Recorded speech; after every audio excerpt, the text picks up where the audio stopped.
April 12 ಶನಿವಾರ ಹನುಮ ಜಯಂತಿಯನ್ನು ಆಚರಿಸಲಾಗುತ್ತದೆ.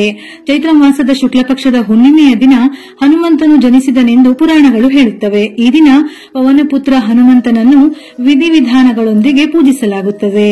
ಈ ಬಾರಿಯ ಹನುಮ ಜಯಂತಿಯು ಅತ್ಯಂತ ವಿಶೇಷವಾಗಿದೆ, ಏಕೆಂದರೆ ಈ ಬಾರಿ ಶನಿವಾರದಂದೇ ಹನುಮ ಜಯಂತಿಯನ್ನು ಆಚರಿಸಲಾಗುವುದು. ಈ ದಿನದಂದು ಮಾಡಿದ ಪೂಜೆಯ ಫಲವು ದ್ವಿಗುಣಗೊಳ್ಳುವುದು. ಹಿಂದೂ ಧರ್ಮ ಗ್ರಂಥಗಳಲ್ಲಿ ಉಲ್ಲೇಖಿಸಲಾದ 7 ಚಿರಂಜೀವಿಗಳಲ್ಲಿ ಭಗವಾನ್ ಹನುಮಂತನು ಕೂಡ ಒಬ್ಬನು. ಕಲಿಯುಗದಲ್ಲಿ ಹನುಮಂತನು ಇನ್ನೂ ನಮ್ಮ ನಡುವೆ ಇದ್ದಾನೆ ಎನ್ನುವ ನಂಬಿಕೆ ಇದೆ. ಹನುಮಂತನ ಆರಾಧನೆಯನ್ನು ಮಾಡುವುದರಿಂದ ನಮ್ಮೆಲ್ಲಾ ತೊಂದರೆಗಳು ದೂರವಾಗುತ್ತದೆ. ಈ ಬಾರಿ ಹನುಮಾನ್ ಜಯಂತಿಯಂದು ಕೆಲವು ಕ್ರಮಗಳನ್ನು ಕೈಗೊಳ್ಳುವುದರಿಂದ ಪ್ರತಿಯೊಂದು ಕೆಲಸದಲ್ಲಿಯೂ ಯಶಸ್ಸಿನೊಂದಿಗೆ ಸಮಸ್ಯೆಗಳು ದೂರವಾಗುತ್ತವೆ. ರಾಮನ ಗುಡಿ ಇಲ್ಲದ ಊರಿರಬಹುದು, ಆದರೆ ರಾಮಬಂಟ ಹನುಮನ ಊರು ಇಲ್ಲದ ಊರೇ ಇಲ್ಲ ಎನ್ನಬಹುದು. ರಾಮನನ್ನು ಭಕ್ತರು ಎಷ್ಟು ಆರಾಧಿಸುತ್ತಾರೋ ಹನುಮಂತನನ್ನು ಕೂಡ ಅಷ್ಟೇ ಆರಾಧಿಸುತ್ತಾರೆ. ಪ್ರತಿ ಮಂಗಳವಾರ ಹಾಗೂ ಬಹಳಷ್ಟು ಕಡೆ ಶನಿವಾರ ಹನುಮನನ್ನು ಆರಾಧಿಸುತ್ತಾರೆ. ಪುರಾಣಗಳ ಪ್ರಕಾರ ಭಗವಾನ್ ಶಿವನ 11ನೇ ರುದ್ರ ರೂಪವೇ ಬಜರಂಗಬಲಿ. ಮಂಗಳವಾರ ಅಥವಾ ಶನಿವಾರ ಹನುಮ ಜಯಂತಿ ಬಂದರೆ ಅದರ ಮಹತ್ವ ಇನ್ನಷ್ಟು ಹೆಚ್ಚುತ್ತದೆ. ಹನುಮ ಜಯಂತಿಯಂದು ದೇಶಾದ್ಯಂತ ಆಂಜನೇಯ ಸ್ವಾಮಿ ದೇವಸ್ಥಾನಗಳನ್ನು ಕೇಸರಿ ಧ್ವಜದಿಂದ ಅಲಂಕರಿಸಲಾಗುತ್ತದೆ. ಆ ದಿನ ಭಕ್ತರು ಹನುಮಂತನ ಆಶೀರ್ವಾದಕ್ಕಾಗಿ ಸುಂದರಕಾಂಡವನ್ನು ಪಠಿಸುತ್ತಾರೆ. ರಾಮನಾಮವನ್ನು ಜಪಿಸಲಾಗುತ್ತದೆ. ದಾನ ಉಪವಾಸ ಮಾಡಿ ಸುಂದರಕಾಂಡ ಪಠಿಸುತ್ತಾರೆ. ಪಂಚಾಂಗದ ಪ್ರಕಾರ ಚೈತ್ರ ಹುಣ್ಣಿಮೆಯ ತಿಥಿಯು ಏಪ್ರಿಲ್ 12ರಂದು ಬೆಳಗಿನ ಜಾವ ಮುಂಜಾನೆ 3:21 ಪ್ರಾರಂಭವಾಗಿ ಏಪ್ರಿಲ್ 13ರಂದು ಬೆಳಗ್ಗೆ 5:51 ಕೊನೆಗೊಳ್ಳುತ್ತದೆ. ಈ ವರ್ಷ ಮೀನರಾಶಿಯಲ್ಲಿ ಗ್ರಹಗಳ ಮಹಾಸಂಯೋಗ ನಡೆಯುತ್ತಿದ್ದು ಇದು ಪಂಚಗ್ರಹಿ ರಾಜಯೋಗವನ್ನು ಸೃಷ್ಟಿಸುತ್ತದೆ. ಮೀನರಾಶಿಯಲ್ಲಿ ಬುಧ, ಶುಕ್ರ, ಶನಿ, ರಾಹು ಮತ್ತು ಸೂರ್ಯರು ಇರುತ್ತಾರೆ. ಇದರೊಂದಿಗೆ ಮೀನರಾಶಿಯಲ್ಲಿ ಬುಧಾದಿತ್ಯ, ಶುಕ್ರಾದಿತ್ಯ, ಲಕ್ಷ್ಮೀನಾರಾಯಣ, ಮಾಲವ್ಯ ರಾಜಯೋಗ ರೂಪುಗೊಳ್ಳುತ್ತಿದೆ. ಇಂತಹ ಅದ್ಭುತ ಸಮಯದಲ್ಲಿ ಹನುಮನನ್ನು ಪೂಜಿಸಿ ಆರಾಧಿಸಿದರೆ ಕೋಟಿ ಜನ್ಮಗಳ ಫಲವು ಪ್ರಾಪ್ತಿಯಾಗುತ್ತದೆ. ಅಂಜನಿ ತಾಯಿಯ ಗರ್ಭದಿಂದ ಹುಟ್ಟಿದ್ದರಿಂದ ಆಂಜನೇಯ ಎಂದು ಕರೆಯುತ್ತಾರೆ. ರಾಮಾಯಣದಲ್ಲಿ ಹನುಮಂತನಿಗೆ ಪ್ರಮುಖ ಸ್ಥಾನವಿದೆ. ತ್ರೇತಾಯುಗದಲ್ಲಿ ಜನಿಸಿದ ಹನುಮಂತನು ರಾವಣನ ವಿರುದ್ಧ ಯುದ್ಧ ನಡೆಸಲು ಸೀತೆಯನ್ನು ರಾವಣನಿಂದ ಕಾಪಾಡುವಲ್ಲಿ ಪ್ರಮುಖ ಪಾತ್ರ ವಹಿಸಿದ್ದಾನೆ.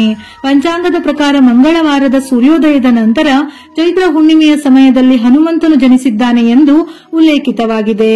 ಆಂಜನೇಯನು ಚಿತ್ರ ನಕ್ಷತ್ರ ಮೇಷ ಲಗ್ನದಲ್ಲಿ ಜನಿಸಿದ್ದಾನೆಂದು ಪುರಾಣ ಕಾವ್ಯಗಳಲ್ಲಿವೆ. ಎಲ್ಲರಿಗೂ ಕರ್ಮಫಲಗಳನ್ನು ನೀಡುವ ಶನಿಯು ಹನುಮಂತನಿಗೆ ಮಾತ್ರ ಯಾವುದೇ ತೊಂದರೆ ಮಾಡಲಿಲ್ಲ. ಆ ಕಾರಣದಿಂದಲೇ ಶನಿ ದೋಷ ಇರುವವರು ಹನುಮಂತನ ಆಶೀರ್ವಾದ ಪಡೆಯಲು ಹನುಮಾನ್ ಚಾಲಿಸವನ್ನು ಪಠಿಸುತ್ತಾರೆ. ಇದನ್ನು ಪಠಿಸುವುದರಿಂದ ಮನಸ್ಸಿನಲ್ಲಿರುವ ಎಲ್ಲಾ ಭಯಗಳು ದೂರವಾಗುತ್ತವೆ. ನೀವು ದುಷ್ಟಶಕ್ತಿಗಳಿಂದ ಪ್ರಭಾವಿತರಾಗುವುದಿಲ್ಲ.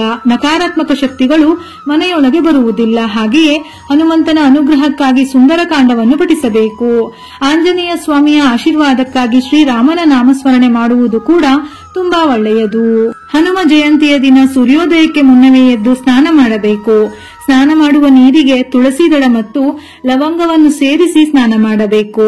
ಈ ದಿನ ಉಪವಾಸ ಮಾಡಿದರೆ ತುಂಬಾ ಶ್ರೇಷ್ಠ. ಹಳದಿ ಅಥವಾ ಕೆಂಪು ಬಣ್ಣವನ್ನು ಧರಿಸುವುದು ಮಂಗಳಕರವೆಂದು ಹೇಳುತ್ತಾರೆ.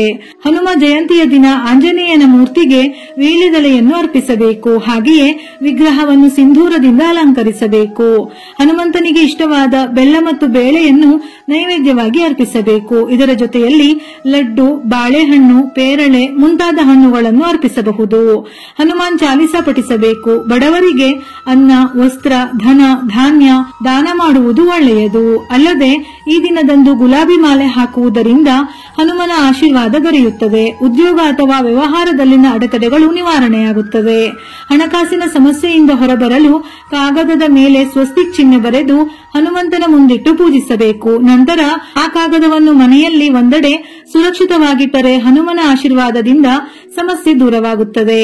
ವ್ಯಾಪಾರವನ್ನು ಸುಧಾರಿಸಲು ಮತ್ತು ನಷ್ಟವನ್ನು ತಪ್ಪಿಸಲು ಹನುಮ ಜಯಂತಿಯ ದಿನದಂದು ಕೇಸರಿ ಬಟ್ಟೆಯನ್ನು ಅರ್ಪಿಸಬೇಕು.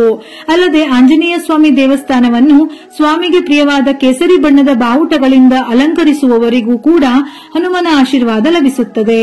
ಹಣದ ಕೊರತೆಯಿಂದ ನೀವು ತೊಂದರೆಗೀಡಾಗಿದ್ದರೆ ಹನುಮಾನ್ ಜಯಂತಿಯಂದು 11 ತುಳಸಿ ಎಲೆಗಳನ್ನು ಕಿತ್ತು ಹನುಮಂತನಿಗೆ ಅರ್ಪಿಸಿ ಅದರ ಮೇಲೆ ಶ್ರೀರಾಮನ ಹೆಸರನ್ನು ಬರೆಯಿರಿ. ಹನುಮ ಜಯಂತಿಯ ದಿನದಂದು ತುಪ್ಪ ಮತ್ತು ಸಿಂಧೂರವನ್ನು ಬೆರೆಸಿ ಆ ಲೇಪನದಿಂದ ಸ್ವಸ್ತಿಕ್ ಮತ್ತು ಓಂ ಚಿಹ್ನೆಯನ್ನು ಮನೆಯ ಮುಖ್ಯ ದ್ವಾರದಲ್ಲಿ ಬರೆಯುವುದರಿಂದ ದೆವ್ವ, ಭೂತ ಅಥವಾ ನಕಾರಾತ್ಮಕ ಶಕ್ತಿಗಳು ಮನೆಯನ್ನು ಪ್ರವೇಶಿಸುವುದಿಲ್ಲ. ಜಾತಕದಲ್ಲಿ ಶನಿದೋಷವಿದ್ದರೆ ಅದರಿಂದ ಪರಿಹಾರ ಪಡೆಯಲು ಹನುಮಾನ್ ಜಯಂತಿಯ ದಿನ ಸುಂದರಕಾಂಡವನ್ನು ಪಠಿಸಿ ಅಥವಾ ಕೇಳಿ. ಈ ದಿನದಂದು ಮಲ್ಲಿಗೆ ಎಣ್ಣೆ ಅಥವಾ ತುಪ್ಪದಲ್ಲಿ ಸಿಂಧೂರವನ್ನು ಬೆರೆಸಿ ಸಿಂಧೂರದ ಲೇಪನವನ್ನು ಹನುಮಂತನಿಗೆ ಹಚ್ಚಬೇಕು. ಹನುಮನು ಶೀಘ್ರದಲ್ಲೇ ಭಕ್ತರ ಪ್ರತಿಯೊಂದು ಆಸೆಯನ್ನು ಪೂರೈಸುತ್ತಾನೆ. ಜ್ಯೋತಿಷ್ಯ ಶಾಸ್ತ್ರದ ಪ್ರಕಾರ ಹನುಮ ಜಯಂತಿಯ ದಿನ ತುಪ್ಪದ ದೀಪವನ್ನು ಹಚ್ಚಬೇಕು. ಹೀಗೆ ಮಾಡುವುದರಿಂದ ಹನುಮಂತನ ವಿಶೇಷ ಕೃಪೆ ನಿಮ್ಮದಾಗುತ್ತದೆ.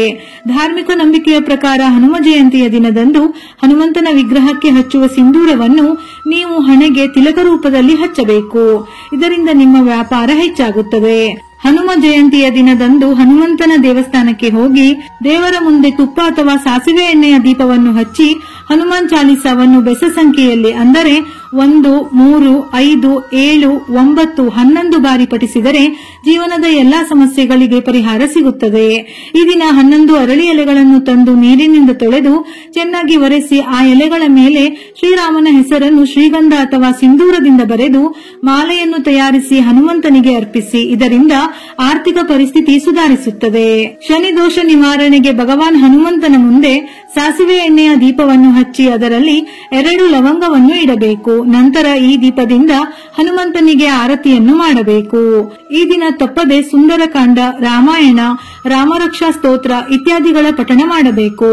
ಇವುಗಳನ್ನು ಹನುಮ ಜಯಂತಿಯೆಂದು ಓದುವುದರಿಂದ ನಮ್ಮಲ್ಲಿರುವ ಭಯ ಕಡಿಮೆಯಾಗಿ ಧೈರ್ಯ ಹೆಚ್ಚಾಗುತ್ತದೆ. ವಿಡಿಯೋ ಇಷ್ಟ ಆಗಿದ್ದಲ್ಲಿ ಮರೆಯದೆ ಲೈಕ್ ಕೊಟ್ಟು ನಿಮ್ಮವರಿಗೆ ಶೇರ್ ಮಾಡಿ. ಇದೇ ರೀತಿಯ ಮನಮುಟ್ಟುವ ಉಪಯುಕ್ತ ಮಾಹಿತಿಗಳಿಗಾಗಿ ಮತ್ತೆ ಭೇಟಿಯಾಗೋಣ.